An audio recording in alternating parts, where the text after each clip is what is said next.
حول ولا قوة إلا بالله العلي العظيم. أعوذ بالله من الشيطان اللعين الرجيم. بسم الله الرحمن الرحيم. الحمد لله والحمد حقه كما يستحقه حمدا كثيرا، وأعوذ به من شر نفسي إن النفس لأمارة بالسوء إلا ما رحم ربي، وأعوذ به من شر الشيطان الذي يزيدني ذنبا إلى ذنبي، وأحترز من كل جبار فاجر وسلطان جائر وعدو قاهر. اللهم اجعلني من جندك فإن جندك هم المفلحون، واجعلني من حزبك فإن حزبك هم الغالبون، واجعلني من أوليائك فإن أولياءك لا خوف عليهم ولا هم يحزنون. ثم الصلاة والسلام على نبي الرحمة وشفيع الأمة صاحب الوقار والسكينة المدفون بأرض المدينة، الرسول المسدد والمصطفى الأمجد والمحمود الأحمد مولانا أبي القاسم محمد. اللهم صل على محمد وآل محمد وعلى أهل بيته الطيبين الطاهرين المعصومين المظلومين المنتجبين المنتخبين، ولعنة الدائمة الباقية على أعدائهم وغاصبي حقوقهم ومنكر فضائلهم ومصائبهم أجمعين من الآن إلى قيام يوم الدين. أما بعد، فقد قال الله الحكيم في القرآن الكريم وهو أصدق الصادقين وقوله الحق. بسم الله الرحمن الرحيم. أولئك على هدى من ربهم وأولئك هم المفلحون. صلوات پڑھیں. اللهم صل على محمد وآل محمد. عزیزان گرامی،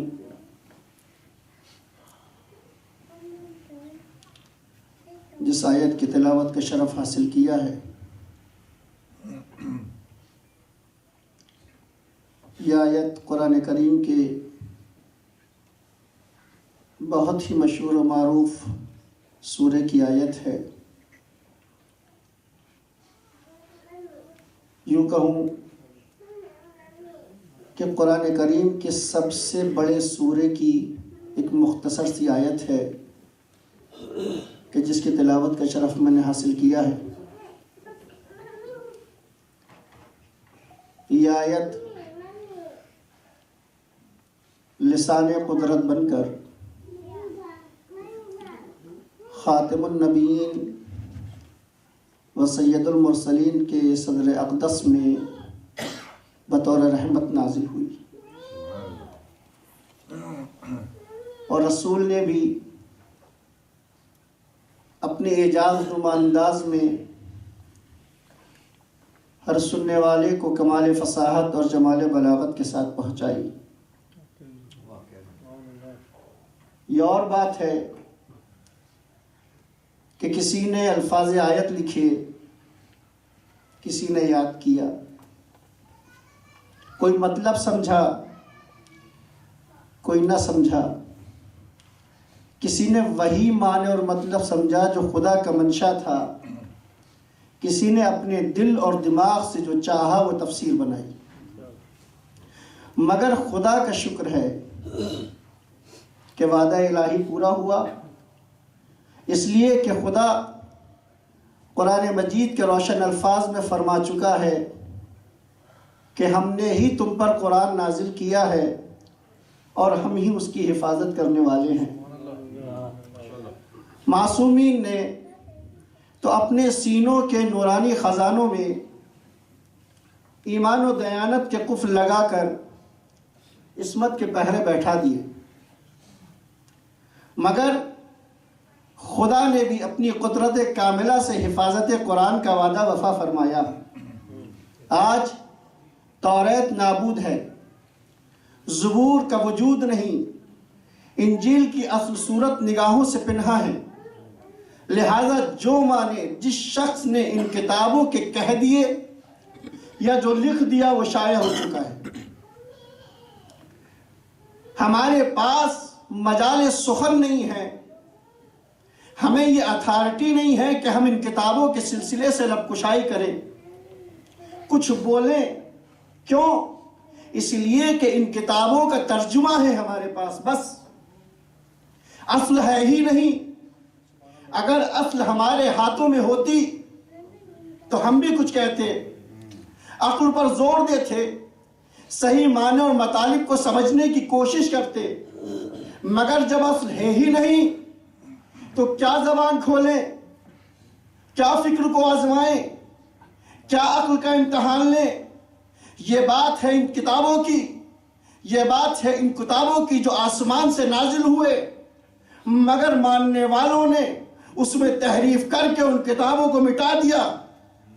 مگر جب ہم ان تین کتابوں کے مقابلے میں قرآن کریم کو دیکھتے ہیں تو ہم کو پتہ چلتا ہے کہ قرآن کریم جس طریقے سے لوح محفوظ پر تھا، اسی طریقے سے وہ پیغمبر اسلام کے زمانے میں ہوا، اور جس طریقے سے پیغمبر کے زمانے میں تھا اسی طریقے سے آج ہے اور قیامت تک موجود رہے گا۔ صلوات پڑھیے محمد و آل محمد۔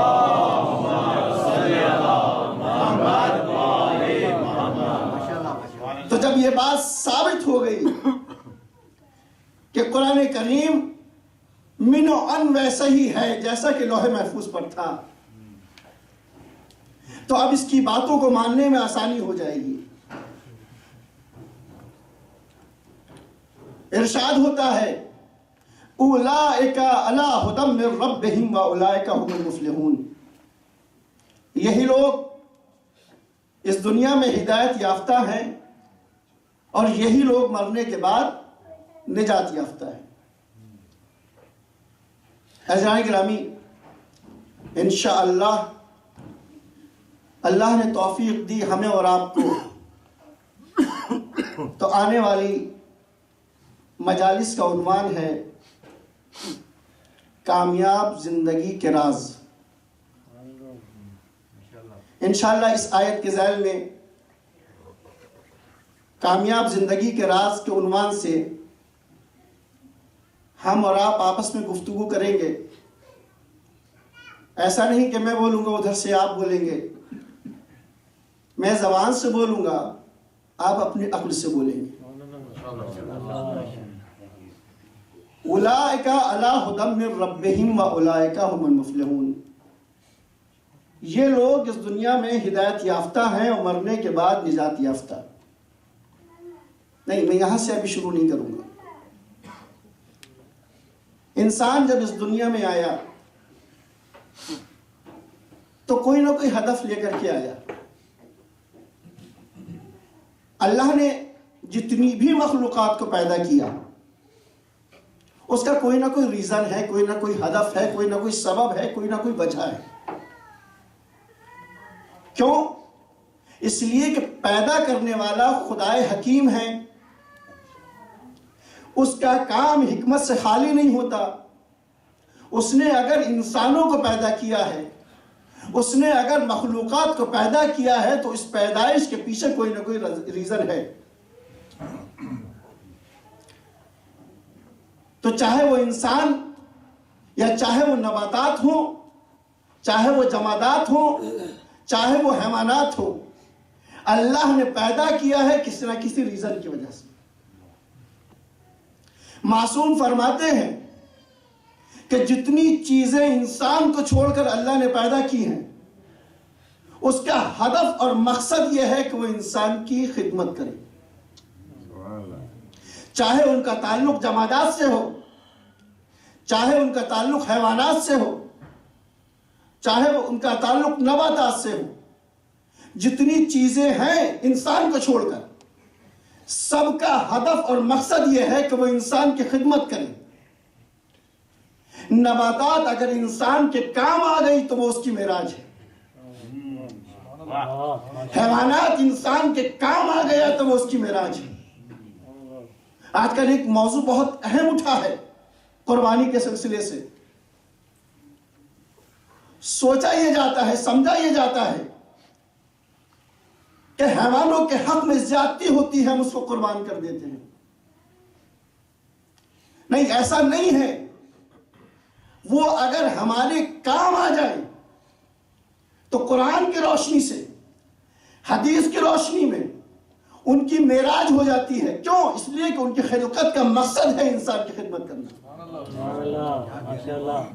یہ اگر کام آ گئے تو ان کو معراج مل گئی، ان کا مقصد حیات پورا ہو گیا۔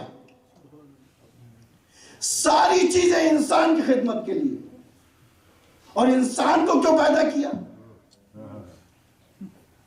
پروردگار تو نے انسان کو کیوں پیدا کیا؟ قرآن نے بڑھ کے آواز دی، وَمَا خَلَقْتُ الْجِنَّ وَالْإِنسَ إِلَّا لِيَعْبُدُونِ۔ ہم نے پیدا ہی نہیں کیا انسان کو مگر اپنی عبادت کے لیے۔ ہم نے پیدا ہی نہیں کیا جناتوں کو مگر اپنی عبادت کے لیے۔ مقصد خلقت انسانی ہے کہ ہم خدا کے بندے بن کے رہیں۔ اگر اس کے بندے بن کر رہیں تو یہ ہماری معراج ہے۔ عزیزان گرامی، کیوں اس کی عبادت کریں؟ یہ میرے کچھ سوالات ہیں جو مجھ سے عمر میں زیادہ ہیں، ان سے نہیں ہیں، وہ مجھ سے بہتر جانتے ہیں، لیکن جو میرے سن و سال کے ہیں ان کے لیے سوالات ہیں۔ ہم اس کی عبادت کیوں کریں؟ کیا وجہ ہے جو ہم اس کی عبادت کریں؟ تو دیکھیے، ایک دن وہ آئے گا، چاہے وہ 10 سال کے بعد آئے، چاہے وہ 20 سال کے بعد آئے، چاہے وہ 50 سال کے بعد آئے، کہ ہمیں اور آپ کو موت آنا ہے۔ یہ بات حتمی ہے کہ ایک دن آئے گا کہ ہمیں اور آپ کو اس دنیا سے جانا ہے۔ ایک دن تھا جب ہم اس دنیا میں آئے تھے، اور ایک دن آئے گا کہ جب ہم اس دنیا سے جائیں گے۔ نہ آنا ہمارے اختیار میں ہے، نہ جانا ہمارے اختیار میں ہے۔ لائی حیات آئے، قضا لے چلی چلے، اپنی خوشی سے آئے نہ اپنی خوشی چلے۔ تو نہ ہم آئے اپنی مرضی سے، نہ ہم آئے اپنی مرضی سے، اور نہ ہم جائیں گے اپنی مرضی سے۔ میرے مجمع میں کوئی شخص ہے جو یہ کہے کہ نہیں میں اپنی مرضی سے آیا ہوں اور اپنی مرضی سے جاؤں گا؟ کوئی ہے جو یہ دعویٰ کرتا ہو؟ اللہ نے معین کیا ہے، مثلا ذی الحجہ کی 25 تاریخ کو فلاں شخص کی ولادت ہونی ہے۔ کوئی بچہ اللہ سے یہ کہہ سکتا ہے کہ پروردگار میں بطن مادر میں خوش ہوں، یہاں مجھے کوئی زحمت نہیں ہے، یہاں مجھے کوئی کام کرنا نہیں پڑتا، میں ہوں اور میری دنیا، کھانے کو وقت سے مل جاتا ہے، پینے کو وقت سے مل جاتا ہے، یہاں کی آسائش مجھے اچھی لگی، لہذا ابھی مجھے اس دنیا میں ہی رکھ، اس دنیا میں نہ بھیج۔ کوئی بچہ ہے جو یہ کہے؟ نہیں، کوئی بچہ نہیں ہے۔ روایت میں وارد ہوا ہے جب بچہ اللہ تعالیٰ کے حکم سے، فرشتوں کے ذریعے سے بطن مادر سے باہر آتا ہے تو اس آنے کو قبول نہیں کرتا، رویا کرتا ہے، اور یہی وجہ ہے جب باہر آتا ہے تو روتا ہے، اس لیے کہ وہ سمجھتا ہے کہ جہاں میں تھا وہاں خیریت سے تھا، جہاں میں تھا وہاں نعمتوں میں تھا، اب جب میں جا رہا ہوں تو مجھے نہیں معلوم کہ وہاں نعمتیں ملیں گی یا نہیں ملیں گی، اس لیے روتا ہے۔ جب انسان اس دنیا سے جاتا ہے تب بھی روتا ہے، کیوں؟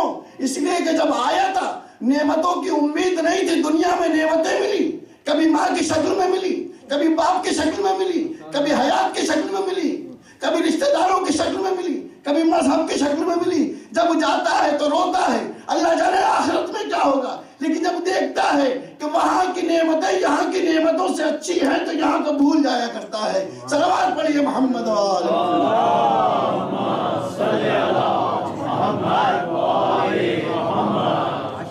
جزاک اللہ، کیا کہنے۔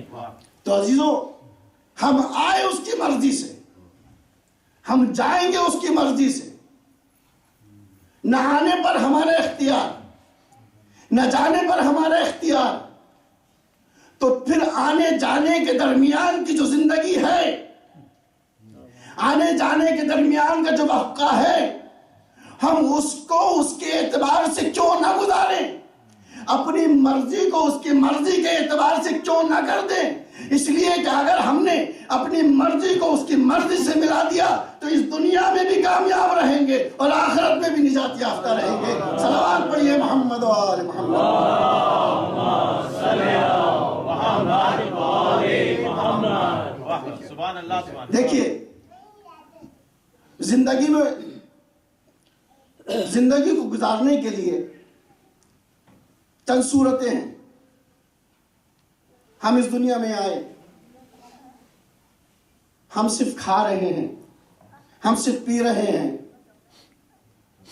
ہم نے پوری زندگی کھیل کود میں گزار دی، ناچ گانے میں زندگی بسر کر دی، لہو لعاب میں زندگی گزار دی، رات ہوئی تو سو گئے، دن ہوئی تو جاگ گئے، بھوک لگی تو کھانا کھا لیا، پیاس لگی تو پانی پی لیا، حلال و حرام کی ہمیں کوئی پرواہ ہی نہیں ہے، سردی زیادہ لگی تو اس کا گلہ کر دیا، گرمی زیادہ لگی تو اس کا شکوہ کر دیا، اور پھر ایک دن موت نے حملہ کیا اور ہمیں اتنی بھی فرصت نہیں ملی کہ اپنے بستر کو دہا سکی۔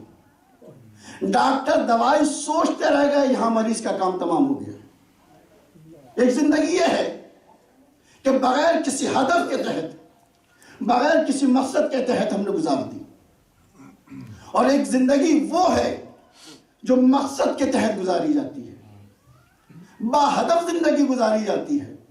مگر سوال یہ پیدا ہوتا ہے کہ با ہدف زندگی گزارے تو کیسے گزارے، اور با ہدف زندگی گزارے تو کیوں گزارے؟ ریزن، وجہ، کیوں ہم صبح کی نماز کے لیے اٹھیں جبکہ ٹھنڈک کا زمانہ ہے؟ کیوں ہم اپنے کو گرمی میں روزہ رکھائیں جبکہ گرمی کا زمانہ ہے؟ وجہ کیا ہے؟ انسان لالچی ہے، جب تک وجہ معلوم نہیں ہوگی کام کو انجام نہیں دے گا۔ اب میں آپ کو حدیث قدسی سناتا ہوں۔ اللہ نے کہا، عبدی اطانی اجعلک مثلی، اے میرے بندے تو میری اطاعت کر۔ پروردگار کیوں کرے تیری اطاعت؟ کہ میں نے تجھے وجود دیا ہے، کہا ہم نے کہا تھا۔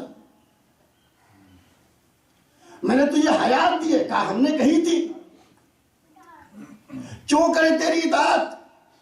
ہمارا کیا فائدہ ہے؟ اللہ نے آواز دی، عبدی اطانی اجعلک مثلی، اے میرے بندے تو میری اطاعت کر، فائدہ کیا ہوگا؟ اجعلک مثلی، میں تجھے اپنے جیسا بنا دوں گا۔ تو میری اطاعت کر، میں تجھے اپنا جیسا بنا دوں گا۔ پروردگار اللہ بنا دے گا تجھ کو؟ تو جو یہ کہہ رہا ہے کہ میں تجھے اپنے جیسا بنا دوں گا، یعنی اللہ بنا دے گا، نہیں اللہ نہیں بناؤں گا، پھر اپنے کمالات کا مظہر بنا دوں گا تجھ کو۔ سبحان اللہ۔ عبدی اطاعنی اجعلک مثلی، میرے بندے تو میری اطاعت کر، میرے دروازے پر آ، میری بارگاہ میں آ، میں تجھے اپنے جیسا بنا دوں گا۔ پروردگار تو کیسا ہے؟ تو کیسا ہے؟ انا حی لا یموت، میری ایک صفت یہ ہے، انا حی، میں زندہ ہوں، لا یموت، اور ایسا زندہ ہوں جسے موت نہیں ہے۔ کیا کہنے، کیا کہنے، فَجْعَلَكَ حَيٌّ لَا تَمُوتُ، میں تجھے ایسا بنا دوں گا، میں تجھے ایسی زندگی دے دوں گا کہ تجھے موت نہیں آئے گی۔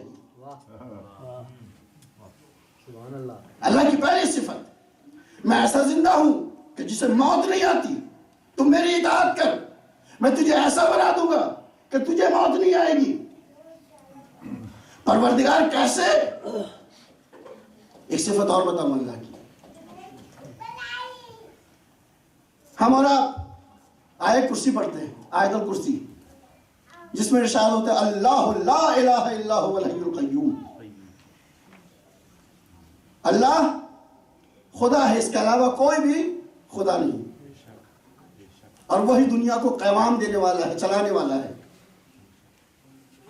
لا تأخذہ سنۃ ولا نوم،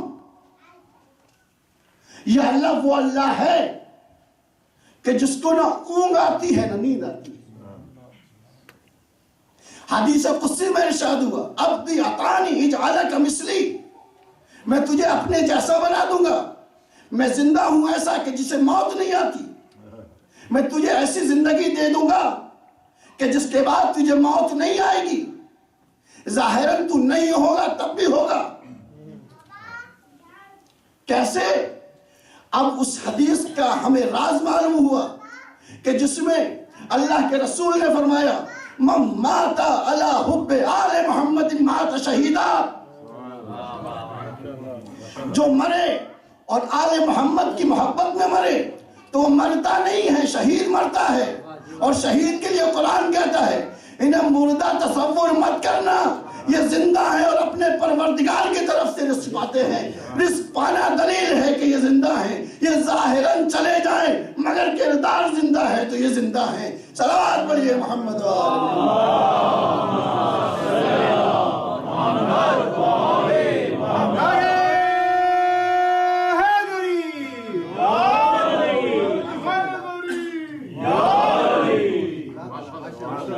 حدیث آگے بڑھتی ہے انا غنی لا تفتقر، میں ایسا غنی ہوں جو کبھی محتاج نہیں ہوتا۔ اللہ کہہ رہا ہے، حدیث قدسی میں کہہ رہا ہے، اپنے بندوں سے مخاطب ہو کر کے کہہ رہے ہیں آؤ تو میرے دروازے پر، انا غنی لا تفتقر، میں ایسا غنی ہوں جو کبھی محتاج نہیں ہوتا، تمہیں ایسا غنی بنا دوں گا کہ تم بھی کبھی محتاج نہیں ہوگے۔ لفظوں کا سہارا لوں تو دل یہ کرتا ہے کہ کہوں جس کو دنیا غنی بنائے، یہ جو بیت المال کو اپنے رشتہ داروں میں تقسیم کر کے غنی بن جائیں، ان کا عالم یہ ہوتا ہے کہ جب مرتے ہیں تو مسلمانوں کا قبرستان نصیب نہیں ہوتا۔ توجہ چاہتا ہوں، جب مرتے ہیں تو مسلمانوں کا قبرستان نصیب نہیں ہوتا، لیکن اللہ اگر جسے غنی بنا دے تو وہ اس دنیا میں بھی غنی رہتا ہے، وہاں بھی غنی رہتا ہے، یہاں بھی اتنی صلاحیت رکھتا ہے کہ لوگوں کی شفاعت کرے، وہاں بھی اتنی صلاحیت رکھے گا کہ لوگوں کی شفاعت کرے۔ صلوات پڑھیے محمد و آل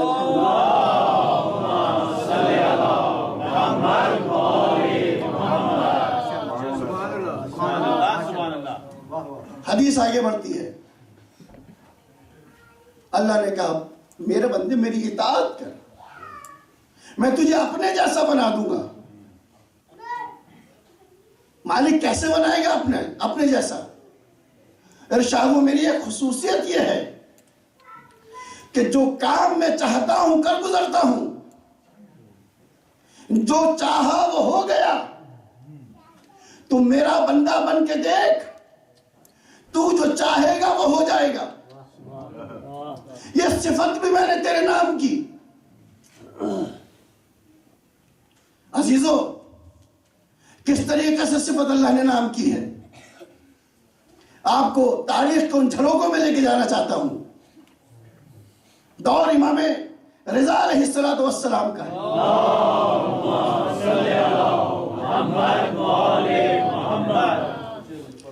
امام مدینے سے مر جا چکے ہیں، وہاں پہنچنے کے بعد مامون کی پلاننگ سے آشنائی پوری طریقے سے پیدا کر چکے ہیں کہ مامون کا مقصد کیا ہے، مجھے ولی عہدی دینے کا، مجھے مدینے سے یہاں بلانے کا مقصد کیا ہے، سب جان چکے ہیں امام۔ ایک مرتبہ مامون نے امام کو بلایا، اور اس وقت بلایا کہ جب دربار میں ہندوستان سے آیا ہوا ایک جادوگر موجود تھا۔ مامون کے دربار میں آنے کے بعد طرح طرح کے کرتب دکھا رہا تھا۔ وہ کبھی کوئی چیز غائب کر دیتا تھا، کبھی ہوا میں اڑنے لگتا تھا، کبھی کوئی چیز لے آتا تھا سامنے۔ مامون تھا کہ پریشان۔ ایسے موقع پر شیطان نے اس کو سہارا دیا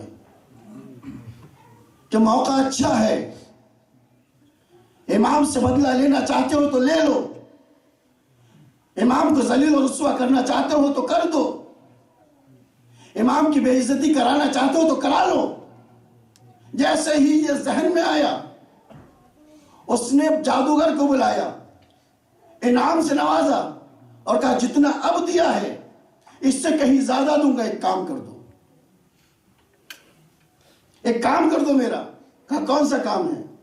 کہ ابھی ایک شخص آئے گا، بس اس کو کسی طریقے سے تمہیں ذلیل کرنا ہے۔ اس نے اس میں کون سی بڑی بات ہے، یہ تو میرے بائیں ہاتھ کا کام ہے۔ تھوڑی دیر کے بعد امام رضا علیہ السلام آئے۔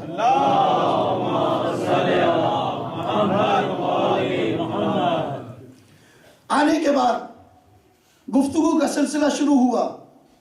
مامون نے کہا آقا دسترخوان آمادہ ہے، چلیے کھانا کھائیے۔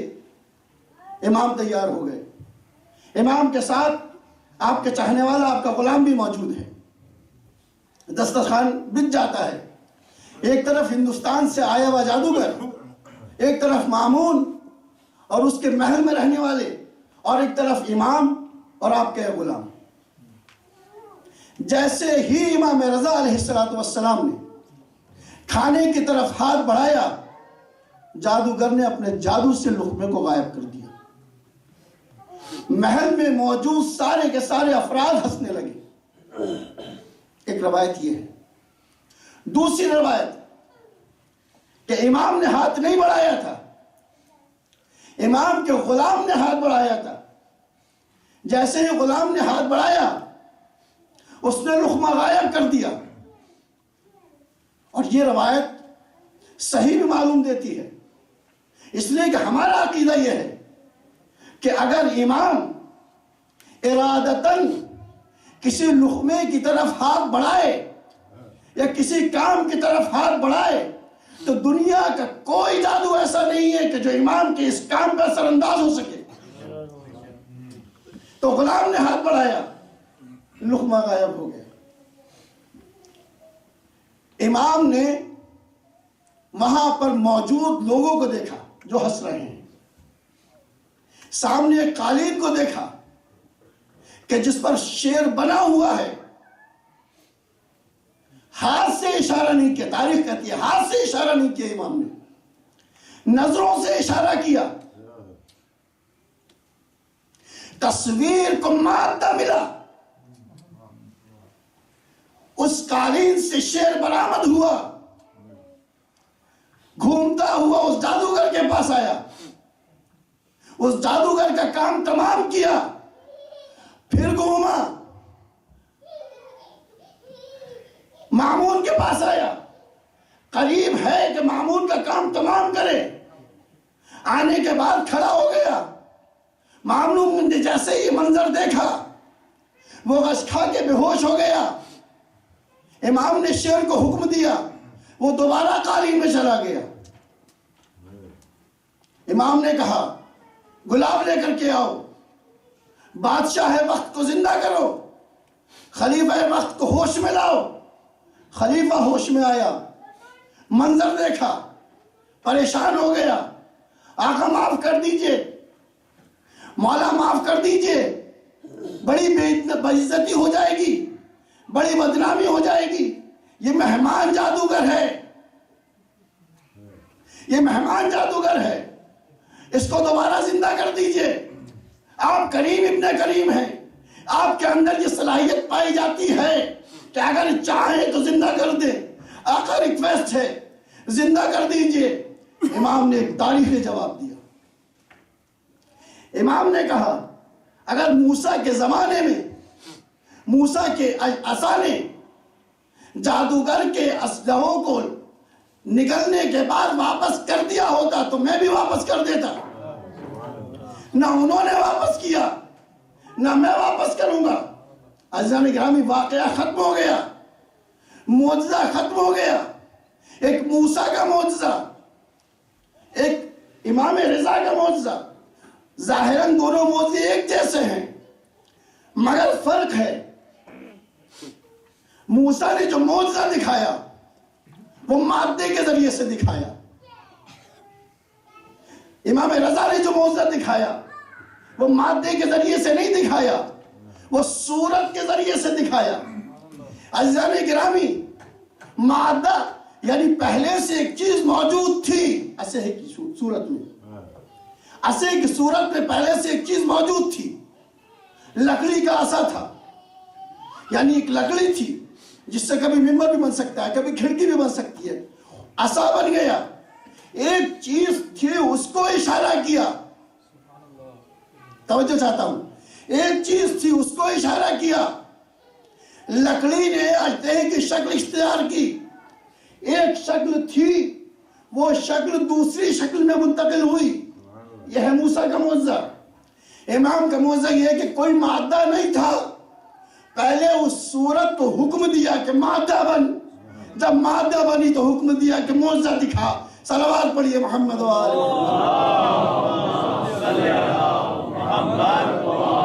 محمد. تو عزیزان گرامی، اگر انسان اللہ کی طرح بن جائے، انسان اللہ کا بندہ بن جائے تو اس کے اندر وہ صلاحیتیں پیدا ہو جاتی ہیں کہ جو صلاحیتیں مظہر قرار پاتی ہیں مظہر صفات الہیہ کا.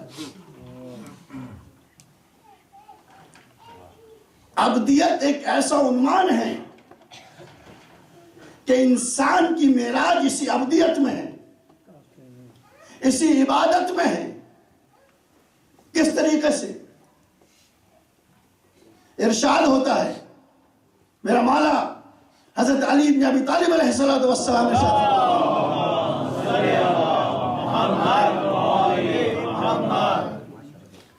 الہی کفا بی عزا ان اکون لکا عبدا وکفا بی فخرا ان تکون لی ربا. الہی انت کما احب فجعلنی کما تحب. پروردگار، میری عزت کے لیے یہ کافی ہے کہ میں تیرا بندہ ہوں. میرا فخر کر لینے کے لیے یہ کافی ہے کہ تو میرا رب ہے. الہی انت کما احب. اگر میں خداؤں کو تلاش کروں تو تو ایسا ہے جیسا میں چاہتا تھا. فجعلنی کما تحب.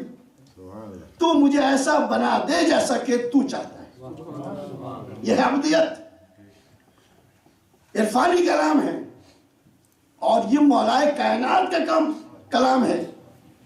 اگر مجھ جیسا جاہل اور نادان یا آپ جیسا انسان یہ کہے کہ میری عزت کے لیے یہ کافی ہے کہ میں تیرا بندہ ہوں تو سمجھ میں آتا ہے وہ علی جس کو ہر طرح کی فضیلتوں نے طواف کیا،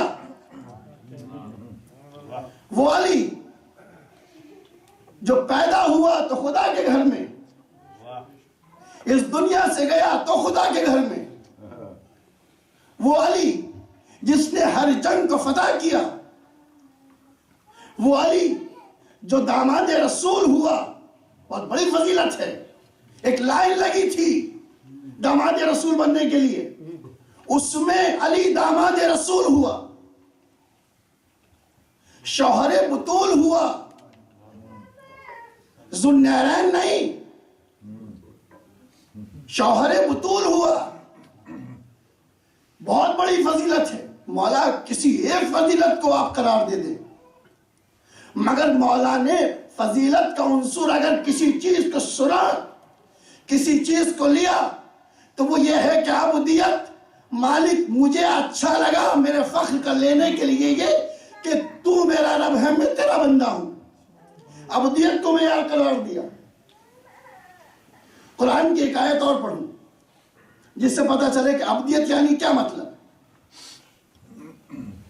اللہ نے اپنے حبیب کو نہ جانے کتنے القاب سے نوازا، کبھی طٰہٰ کہا، کبھی یاسین کہا، کبھی مزمل کہا، کبھی مدثر کہا، کبھی احمد کہا، کبھی محمد کہا، اتنے لقبوں سے نوازا، مگر جب شب معراج نبی کو بلایا تو نہ طٰہٰ کہا، نہ یاسین کہا، نہ مزمل کہا، نہ مدثر کہا، نہ احمد کہا، نہ محمد کہا، پھر کیا کہا؟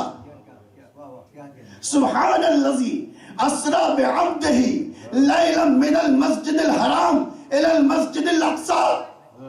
پاک و پاکیزہ ہے وہ ذات جو اپنے بندے کو لے گئی راتوں رات مسجد حرام سے مسجد اقصی کی طرف۔ مالک احمد کہہ دیتا، مالک محمد کہہ دیتا، مالک طٰہٰ یاسین کہہ دیتا، کچھ نہیں کہا۔ یہ عبودیت کو کیوں لیا؟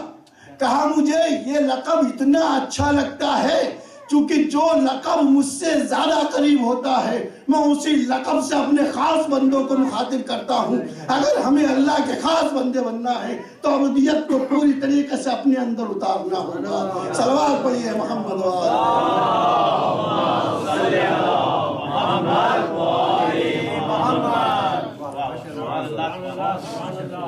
اور جب وہ اپنے خاصان خدا کا انتخاب کر لیتا ہے، امتحان لے لیتا ہے اور آواز دیتا ہے تو اسی انداز میں آواز دیتا ہے، یا ایتھا النفس المطمئنہ ارجعی الی ربک راضیۃ مرضیہ فادخلی فی عبادی وادخلی جنتی۔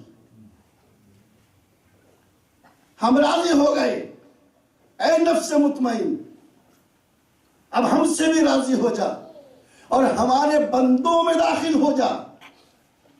یہ بندگی میں اللہ داخل کر۔ نفس مطمئن کو ایک درس ہے کہ ہمیں اپنے نفس کو اس منزل تک پہنچانا ہے کہ ہم حسین ابن علی کے طریقے سے نفس مطمئن قرار پائیں۔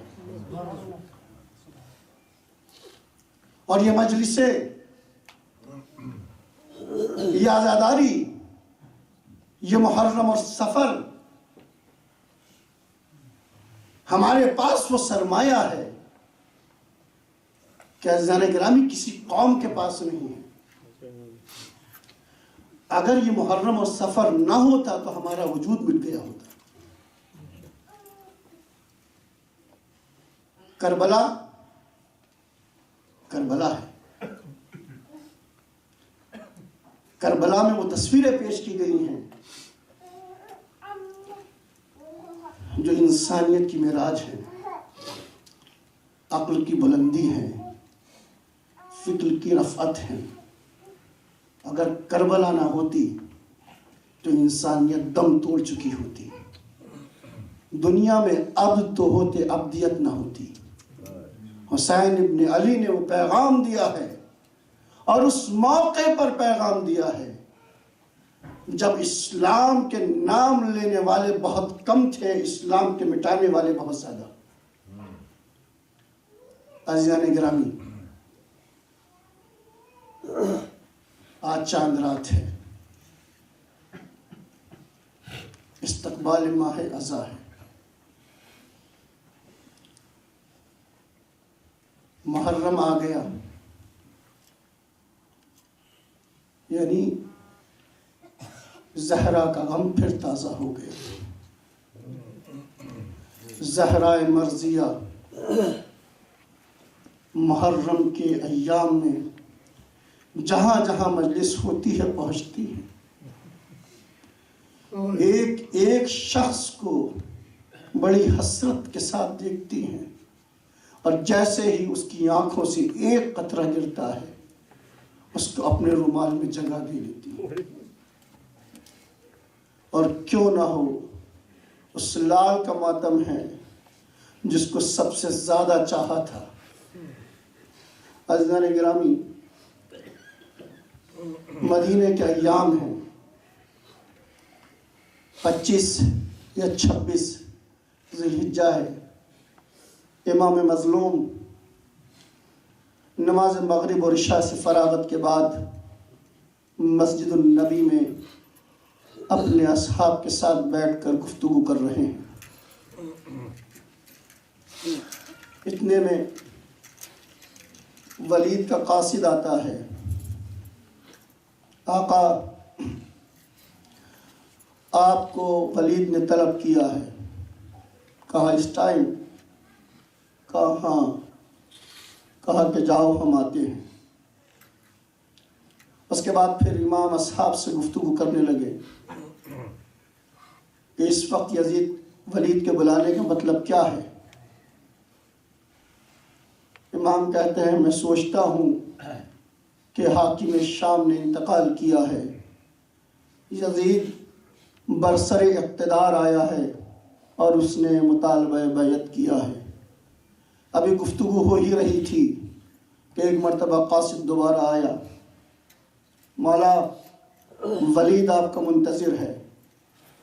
امام نے کہا چلو ہم آتے ہیں۔ امام مسجد سے نکلے، بیت الشرف میں آئے، بہن زینب ولید نے بلایا ہے۔ کہا اتنی رات میں؟ کہا ہاں بہن زینب ولید نے بلایا ہے۔ زینب تڑپی، بھیا اکیلے نہیں جانے دوں گی۔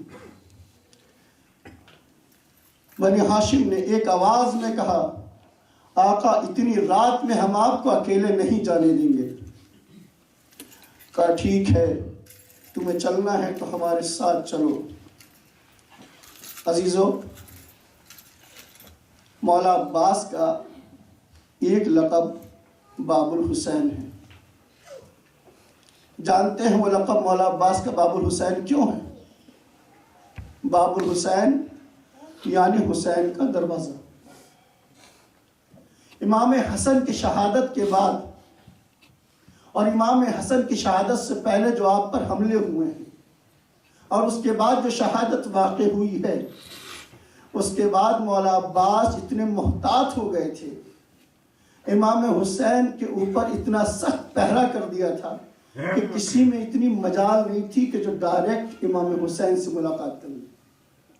پہلے وہ عباس کے پاس آتا تھا اور اس کے بعد پھر حسین سے ملاقات کرتا تھا اگر عباس مطمئن ہو جایا کرتے۔ تو عباس نے کہا ہم آپ کو اکیلے نہیں جانے دیں گے۔ بنی ہاشم پر مشتمل قافلہ دربار میں پہنچا۔ جیسے ہی دربار کے نزدیک آیا، امام نے کہا دیکھو ولید نے مجھے اکیلے بلایا ہے، میں دربار میں اکیلا جاؤں گا، ہاں اگر میری آواز بلند ہو جائے تو تم آ جانا۔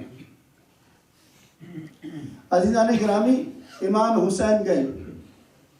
ولید پہچانتا تھا امام کو، جیسے ہی امام کو دیکھا سلام ہوا، جواب سلام دیا، اس نے اپنی جگہ پر بٹھایا اور اس کے بعد امیر شام کے انتقال کی خبر دی۔ امام نے حسب دستور اسلامی انا للہ و انا الیہ راجعون کہا، اور اس کے بعد کہا کہ یزید برسر اقتدار آیا ہے اور اس نے مطالبہ بیعت کیا ہے۔ امام مقصد سمجھ گئے، کہا ولید رات کافی ہو چکی ہے، اتنے اہم مسائل رات کی تاریکی میں انجام نہیں پاتے، کل مسجد النبی میں سب کو بلاؤ اور اس کے بعد ہم گفتگو کریں گے کہ خلافت کا اصل حقدار کون ہے۔ یہ کہنے کے بعد امام آنے لگے تو مروان نے کہا ولید یہ کیا کر رہا ہے، موقع غنیمت ہے، حسین سے یا بیعت لے لے یا حسین کا سر قلم کر دے۔ ایک مرتبہ پلٹتے ہوئے امام حسین نے نظروں سے مروان کی طرف گھورا اور کہا اے نیلی چشم والی کے بیٹے، تجھ میں اتنی مجال کہ تو حسین کے سر کو قلم کرے یا ولید میں اتنی مجال ہے کہ وہ میرے سر کو قلم کرے۔ جیسے ہی یہ آواز بلند ہوئی بنی ہاشم تڑپتے ہوئے آئے۔ دربار میں آنے کے بعد منظر کچھ یہ ہے کہ آگے آگے عباس ہیں، پیچھے پیچھے علی اکبر ہیں اور اس کے بعد مابقی بنی ہاشم ہیں۔ ہاتھ تلواروں پر ہے، نگاہیں چہرہ امام پر ہیں۔ امام نے منع کر دیا کہ نہیں عباس، ابھی حملے کا وقت نہیں۔ اپنے حصار میں بنی ہاشم مولا کو لے کر کے آئے اور آنے کے بعد امام اب سمجھ گئے، کہا بہن زینب وہ وقت آ گیا کہ میں وعدہ طفلی کو ادا کروں، وہ وقت آ گیا کہ میں اپنا وعدہ نبھاؤں، لہذا سامان سفر تیار کرو۔ 26 ذی الحجہ امام سامان سفر تیار کر رہے ہیں۔ امام کی حالت یہ ہے کہ ایک حالت کبھی رسول گرامی اسلام کے روضے کی طرف پہنچاتی ہے اور اس کے بعد امام وہاں جا کر کے کہتے ہیں نانا آپ کی قبر کا مجاور جا رہا ہے، نانا بھیا کے قبر پر آتے ہیں، بھیا خدا حافظ۔ دن میں اماں کی میت پر، اماں کی قبر پر نہیں جا سکتے کیونکہ مصلحت یہ ہے کہ ماں کی قبر دشمنوں سے پوشیدہ رہے۔ رات کی تاریکی میں حسین جنت البقیع کی طرف جاتے ہیں اور اس کے بعد ماں کی قبر پر اس طریقے سے اپنے کو گرا دیتے ہیں، اس طریقے سے لپٹ جاتے ہیں جیسے کوئی بچہ اپنی ماں سے لپٹتا ہے۔ اماں خدا حافظ، اماں حسین اب مدینے سے جا رہا ہے۔ جب کربلا کی سمت بڑا حق کا رہنما، کچھ آ گیا خیال جو ماں کے مزار کا رخسار رکھے قبر لحد پر یہ دی صدا، اماں مدینہ چھٹا ہے اب دل کو تھام لو، اماں غریب بیٹے کا آخر سلام لو۔ خدا آپ کو کسی غم میں نہ رلائے سوائے غم مظلوم کربلا کے۔ اماں تمہارے لال کا دشمن ہے ہر بشر، اماں تمہارے لال سے برگشتہ ہے نظر، اماں تمہارے لال کا ہے آخری سفر۔ ارے صحرا میں دل کے ٹکڑوں کی بستی بسائے گا، اماں حسین اب نہ مدینے میں آئے گا۔ ماں کی قبر سے رخصت ہوئے حسین۔ راوی کا بیان ہے کہ میں نے دیکھا، میں یہ چاہتا تھا کہ دیکھو شاہ حجاز مدینے کو کس طریقے سے چھوڑ رہا ہے۔ امام حسین ہیں جو کرسی پر بیٹھے ہوئے ہیں، چاروں طرف قبر بنی ہاشم وہاں موجود ہیں، اپنے کو حصار میں محسوس کر رہے ہیں حسین۔ ایک مرتبہ بنی ہاشم سے مخاطب ہوتے ہیں اور یہ کہتے ہیں بنی ہاشم سواریاں تیار ہیں، اپنی اپنی محرموں کو سوار کریں۔ ہر شخص آتا ہے اپنی اپنی محرم کو سوار کرتا ہے۔ راوی کہتا ہے جب ساری بیویاں سوار ہو گئیں تو میں نے دیکھا کہ ایک گھر کا دروازہ کھلا اور ایک بلند قامت بی بی اس گھر سے نکلی۔ اس بی بی کا نکلنا تھا کہ سارے بنی ہاشم اٹھے، احترام میں حسین ابن علی بھی اٹھے۔ میں نے وہاں موجود ایک شخص سے پوچھا یہ بی بی کون ہے؟ کہا یہ حسین کی بہن زینب ہے۔ اتنے میں ایک آواز آئی، اے اہل یثرب پیچھے ہٹ جاؤ، زینب سوار ہونا چاہتی ہے۔ میں کہوں گا اے عباس آج تم یہ کہہ رہے ہو کہ زینب سوار ہونا چاہتی ہے،